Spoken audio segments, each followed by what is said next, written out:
Pemerintah daerah Ogan Komering Ulu bekerja sama dengan Dinas Pendidikan Oku meluncing vaksinasi anak sekolah dasar umur 6-12 tahun. Vaksinasi dititik beratkan pada anak usia 6-11 tahun tersebut ditargetkan rampung pada bulan Februari mendatang.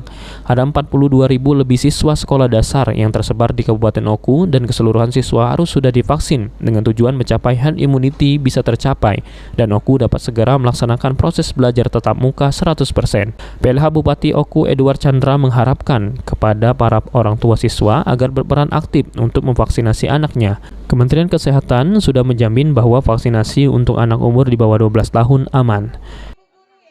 Anak usia 6-11 tahun di wilayah Kabupaten Ogan Komering Ulu ada 22 titik hari ini dan seterusnya sampai dengan akhir bulan ini kita harapkan bisa diselesaikan. Dari target lebih kurang 1.023 pelajar ya usia 6-11 tahun termasuk madrasah ibtidaiyah. Dari timnya dari PTD Puskesmas, kemudian dari klinik Polres dan juga dari timnya PNI dari KP. Diharapkan nanti dapat berjalan dengan lancar dan kita harapkan juga dukungan support dari orang tua untuk mengajak anak-anaknya, kemudian memotivasi sehingga mereka bisa melaksanakan vaksinasi. Sementara itu, Kepala Dinas Pendidikan Oku, Teddy Melwansyah, mengatakan sudah menyiapkan 22 tempat vaksinasi di sekolah-sekolah seluruh kecamatan yang ada di Oku. Setiap hari posko vaksinasi akan dibuka hingga seluruh siswa sudah divaksin.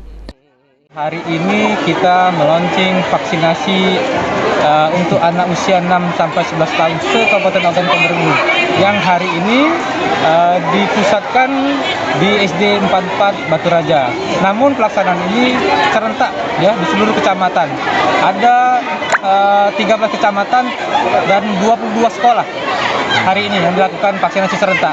Dan kami pun menghimbau kepada orang tua tolong ajak anaknya untuk vaksin, jangan ragu, jangan khawatir dan jangan takut bahwa vaksin ini telah mendapat persetujuan dari Kementerian Kesehatan Republik Indonesia, sudah mendapat persetujuan juga dari tim Satgas Covid Indonesia dan telah mendapatkan rekomendasi dari Ikatan Dokter Anak Indonesia. Jadi ini benar-benar aman dan insya Allah untuk kepentingan anak-anak kita dalam rangka memutus mata rantai penyebaran. Untuk anak SMP yang saat vaksin belum cukup umur, silakan datang ke posko-posko yang ada untuk divaksin. Ari Pranika, PAL TV.